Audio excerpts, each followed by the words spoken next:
Let's all welcome Maddie. Hi. Introduction muna ako Ayun po, getting to know me or getting to know you, isang parte ng ating programa para mas makilala kita. Sino si Maddie sa likod Harapin muna tayo. ng social media or sa likod ng TikTok? Hi, this is Maddie. 42 years old with 2 kids and a single parent. Sasagot mo lang dito yung mga gusto mong isagot at yung gusto mo ikwento. So, Sa let's kuya walang all... mata. Oo. Pero sabi ko nga, pag halimbawa na maka 5,000 followers ako before the end of September, I'll be giving out up to 5,000 pesos GCash. And then, since nabanggit mo yung math, bibigyan ko kayo ng heads up. Yung tanong will be about math. But it will cost you, kapag pinag-isipan mo maigi, ang premyo, pwede kang manalo hanggang 5,000 piso. Kung makaka 5,000 followers ako bago matapos yung September. Kwentuhan mo kami. Taga saan si Maddie? Yan, simulan natin sa taga saan si Maddie. Lumaki ako sa Pasig. Ginawa din ako sa Pasig. Lumaki ako sa Pasig. Pero nagdalaga na ako sa Cainta at dito na ako sa Cavite ngayon. So, ang haba, di ba? Ano pinagkakaabalahan ng isang Maddie at bad gising ka pa ngayon?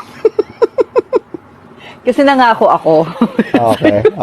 So, syempre, kuya, may kailangan din naman pag nangako tayo, may isang salita din naman. Okay. Okay. So, ako po is for 10 years, nagtatrabaho ako sa isang agency na nagpapalis kami ng mga domestic helper going to Singapore. So, nakalabas ka na rin ng ibang bansa? Naging taong Okay. labas ka na rin? Mm-mm. Oh. Actually, sa Singapore po talaga ako. Nag-base lang ako sa Pinas. Dahil since then, kailangan na rin ng mga bata. No, actually, yung panganay ko pala that time is gusto na niya umuwi na ako ng Pilipinas. So, that time naman, kailangan ng boss ko, ng tao sa Pilipinas. So, ako na yung at least nasa Pilipinas na ako, kasama ko na yung bata. Speaking of anak, dalawa yung anak mo. Kamusta sila? To be honest, kahit hindi sabihin sa akin, lalo na nung panganay ko, I know he's not okay. Meron kaming hinaharap na problema. So ngayon, yung panganay ko, hindi siya yung typical na teenager na parang easy-go-lucky, kung ano-anong mga gusto sa buhay. Nakita ko sa kanya yung may pangarap na siya agad for us. To be honest ulit, nakakailan to be honest kaya ako dito ko yan. Bilangin natin pag-replay. Ano siya, matured na, siya na yung nagiging takbuhan ko, at siya na rin yung nagiging, parang minsan humihingi ako ng advice. At the age of 17. Eto ngayon ang tanong ko sa'yo. Ganong kasaya si Maddie ngayon? Bigla ko natawa. To be honest ulit. Yeah, yung saya mo, yung sinabi mo na bigla akong natawa. Base dun sa narinig ko na natawa ako, paliwanag mo. Simple lang yung tanong ko, pero natawa ka. Aaminin ko, kuya, nagti-TikTok ako. Alos everyday nakikita niyo ako nagla-live, may pinopost. But it doesn't mean I'm okay. Sitwasyon na meron ako, hindi ko talaga pwedeng sabing okay ako. Kasi I'm not. Katulad nung Monday, birthday ko. Siguro yun yung masasabi kong pinakamalungkot. Pero kailangan ko maging masaya dahil nandyan ang mga anak ko. At thankful ako sa family ko na nakilala dito sa TikTok na naging sila yung kasama ko that day. Hindi naman natin pwedeng sukatin, kuya kung gaano kaantas, kung gaano kalaki ang problema natin sa bawat isa. Pero minsan masasabi ko, sana ganito na lang pala yung pinagdadaanan ko, kumpara sa pinagdadaanan ko ngayon. Pero ang masasabi ko na, etong taon to nakapag-open, pero ba't ako hindi ko ma-open yung sarili ko sa iba? That's the question. Ayun, nabasa ko. That's the question ng kuya, isang nanonood. Ano ba yung pinagdadaanan mo kung willing ka na i-open sa amin? Kasi yun din ang tanong mo Yun din yung tanong mo eh, bakit sila na-open nila? Bakit ikaw hindi? Pero yung ibang nag-o-open, masasabi mo na naririnig din naman natin lahat na sinasabi nila, hindi pa kami nakaka-move on. Yung iba naman, nagkukwento sila pero sinasabi nila, nakukwento namin dahil naka-move on na kami. So ano sa parte mo? Hindi mo maikwento dahil hindi ka pa nakaka-move on, hindi mo maikwento dahil naka-move on ka na, or hindi mo maikwento dahil sobrang alam mo yun, merong masasagasaan or merong masasaktan. Kasi iba-iba yan eh. Dating kasi sa pamilya, ganun ako ka hindi makapag-open up. Kasi pamilya ko yung topic. Ay nakakatulong ito sa'yo. Private ko, kuya, actually. May mga tao din akong nasasabihan privately. Why? Yeah. Kasi syempre, kuya, di ba, pag pamilya, kailangan protektahan mo. Hindi dahil para ano man ang sabihin nila sa akin or sa pamilya ko. Kung hindi, kung maging okay kami, nandyan pa rin mananatili sa mga tao na yung narinig na kwento towards my family. Gusto ko maging totoo. Ako may kasalanan kung bakit nangyari lahat ng to. Pero, ang masakit is, yung parang gusto mong bumawi, gusto mong gawin ng lahat. Pero sarado kasi sila sa'yo ngayon. So, kaya yung birthday mo parang inasahan mo na kahit somehow, maalala ka. Hindi yung kasalanan mo, maalala ka mismo. Alam ko, nasaktan ko sila ng ganon-ganon na lang. Kaya parang, nasaktan mo na sinadya mo or nasaktan mo ng that's the only choice, that's the only way na alam mong tama nung panahon na yun. yung mga panahon na yun, kuya, hindi ko siya ginawa para sa pangsarili kong That's what I wanna kaligayahan, know. luho, or whatever it is. Ginawa ko iyon for the sake naming mag-iina, at ni mama. Kasi kuya, eto, sige. 2 years ago, napasok ako sa isang financial problem talaga na na-scam ako ng kasarili kong kaibigan. In other words, nagamit ko rin ang pera na pambayad sa bahay. So, ang sweldo ko napupunta sa kakabayan, wala na natitira sa akin. So, nagalaw ko ulit ang pera ng bahay. Kaya ako kasalanan kasi pangalawang pagkakataon pinagbigyan ako ng pamilya ko, pero sinira ko ulit. Kasi kuya, ang point ko ng mga oras na yun, kesa walang makain kami, lagi ko kasi kuyang ginagawa is magagawa ko ng paraan, na hindi ko alam na hindi ko na pala kayang gawa ng paraan. Bakit mo iniisip na kasalanan mo? Kasi kuya, pangalawang pagkakataon Kaya pinagbigyan mo nasasabing kasalanan mo kasi inulit mo pa yung pagkakamali mo noon. Hindi na, Pero yung not a dahilan matter mo, ng, eto ngayon yung tanong ko, kung hindi mo ginawa yun, nasan si Maddie ngayon? siguro kuya, mas mapayapa buhay ko ngayon. Kasi kanina, Tol, binanggit mo na sana problema ko na lang yung problema nila. Ingat ng konti. Kasi hindi mo alam kung ano lahat ng pinagdadaanan ng tao. Huwag kang tumingin doon sa mga tao na mas mataas sa'yo. Kasi yun yung nakikita mo, yung magagaan ng problema, yung sana ito na lang problema ko. Pero mag-focus ka. Sabi ko nga, ang buhay parang hiking.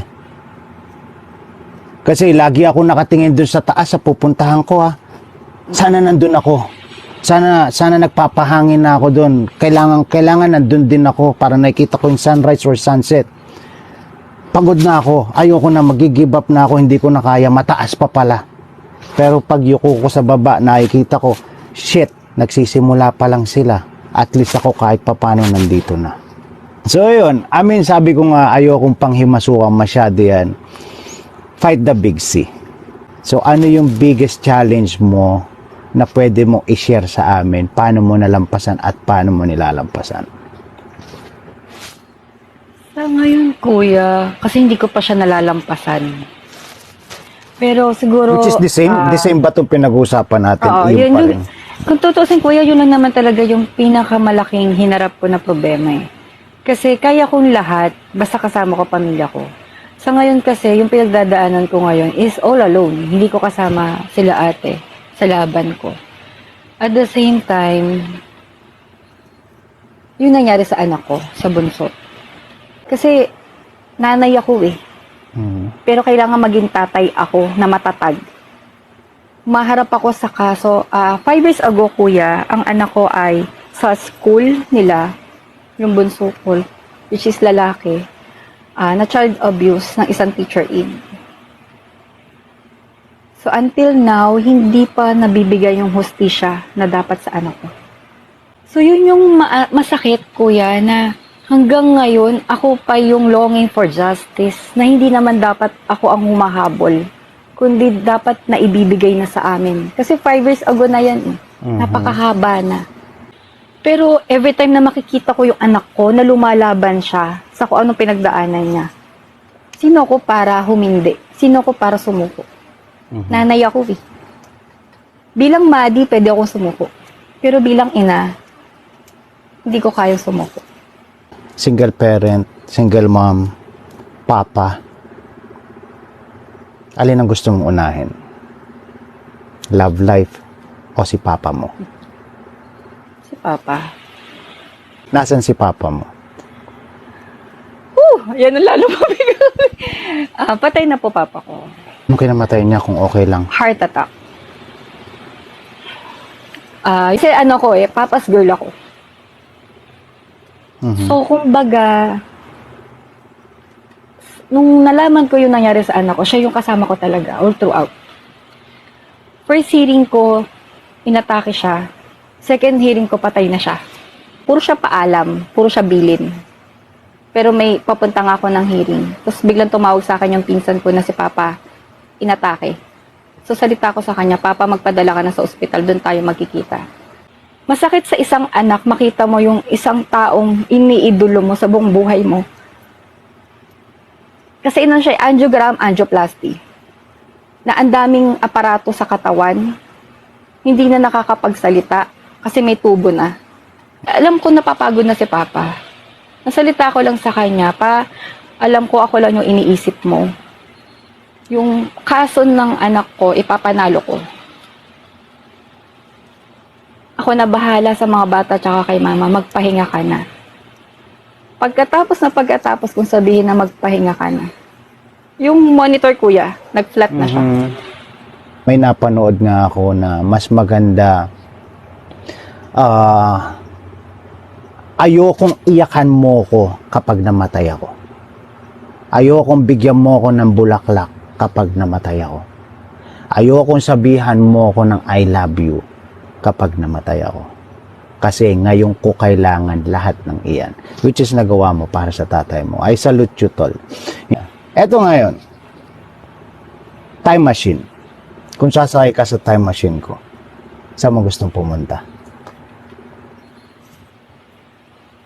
To be honest, kuya, kay Papa, nasan siya? Bakit? Siguro kuya kung nandito siya, hindi mangyayari sa akin. Naiyak tuloy ako sa naulo ka, kuya. Kasi ano eh, malaki ang takot at respeto ko sa papa ko. Takot na makagawa ako ng hindi niya magugustuhan. Siguro kung nandito siya, yun din ang salita sa akin ng mga kapatid ko nun. Kung buhay pa si tatay, siguro hindi mo ginawa yan. Kung nasan man siya, gusto ko makapunta para kausapin siya. Kahit segundo lang nga eh. Kasi ano eh, sa anumang sitwasyon na meron ako before, isang salita lang niya, isang advice lang niya, parang ang gaan-gaan. I know hindi ka proud sa akin ngayon, pero I know someday magiging proud ka ulit. Yung mayakap mo lang siya kahit nasa panaginip, kahit segundo, makasama mo siya ulit. Kasi kuya, nung namatay siya, siguro kung may babalikan ako, pagiging selfish lang, sana hindi ko pala sinabi na kaya ko na. Magpahinga ka na. Baka lumaban na siya. ka naman. That's tough. Kaya mo pala nabanggit yung kwento na sa pagbulong dahil sinabi mo na pahinga ka na, kaya mo na. And then ngayon, dun mo gustong ibalik yung time machine sa pagkakataon na yun para sabihin sa kanya na labang ka kasi hindi ko kaya wala ka.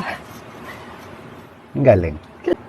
Ano ngayon yung hiling mo na sana nasabi niya sa'yo bago siya nagpaalam? Nanak, kahit anong mangyari sa'yo, magiging proud lang ako. Kasi what I am now, kuya, is dahil kay Papa. Yeah. Kung isipin mo, Ano man yung katatagan ko dahil sa kanya. isipin mo na ikaw yung tatay mo ngayon. Ano yung sasabihin mo kay Maddie? Kung ako mismo si Papa, ganito kasi magsalita yun eh. Tangina kang bata ka. Kidding aside. Anak, kaya mo yan. Yun lang kasi yung lagi niyang binibilin sa amin. Na kahit anong ginawa mo, kailangan harapin mo.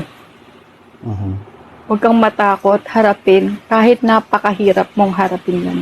Kailangan harapin mo. Dahil anak kita. Nakatulong ba? Oo, kuya. Kaya di ko nga alam bakit ako nandito ngayon kasi madaling araw na rin. Eto ngayon, tol. Umarap ka sa salamin. Anong gusto mong sabihin sa sarili mo? Alam ko, nahihirapan ka ngayon. Kailangan pakita mo lang na okay ka kahit kanino. Pero, hindi naman mahirap na i-share mo din. Kasi Maddie, pwede kang bumigay. Pwede kang magpahinga. Bilang si Maddie. Pwede kang mapagod. Pwede kang sumuko. Bilang si Maddie. Pwede kang magwalwal. Pwede kang... Lahat pwede. Bilang si Maddie. Pero bilang mama ng mga anak mo, kailangan maging malakas ka. Kailangan maging matatag ka. Kailangan wag kang sumuko. Minsan kailangan mo maging fighter for the sake na hindi maramdaman ng mga tao yung kakulangan na meron ka. Pero hindi masamang magpahinga. Hindi masamang umiyak. At hindi rin masamang masaktan. Ang masama, kung hindi mo na kaya, bigla mo na lang tinapos ang lahat. Salamat. Sabi nga ng tatay mo, kaya mo yan. Maraming salamat. Thank you for taking this, having or giving me this opportunity na makilala ka, tol. Salamat. After 3 years, ngayon lang tayo nagkakwentuhan. Ngayon lang kita nakasama sa live and I like it. Gusto ko yung mga narinig ko, tuloy mo lang. You're not doing anything wrong. Kung sa tingin mong mali na yung ginagawa mo, pag-isipan mo ulit. O kaya kausapin mo si papa mo. Tanong ka sa mga anak mo, since sila yung lakas mo, since wala na si papa mo. Pakita mo na as a mom, marunong kang makinig sa mga anak mo. Kasi para sa akin, ang pagiging magulang is vice versa. Kailangan mo rin lumagay dun sa sapatos ng pagiging anak para maintindihan mo yung kausap mo o yung mga anak mo, and the same thing sa kanila, which sabi mo nga, di ba, yung panganay mo, she's been there for you all the time. salamat na marami. Pero kuya, Ayan. salamat din kasi nakagaan. Yeah, that's why hindi ko ginagawa to para paiyakin kayo, but minsan kasi kapag tiwala kayo sa akin, bigay nyo lang yung tiwala nyo sa akin, I will help you in any ways.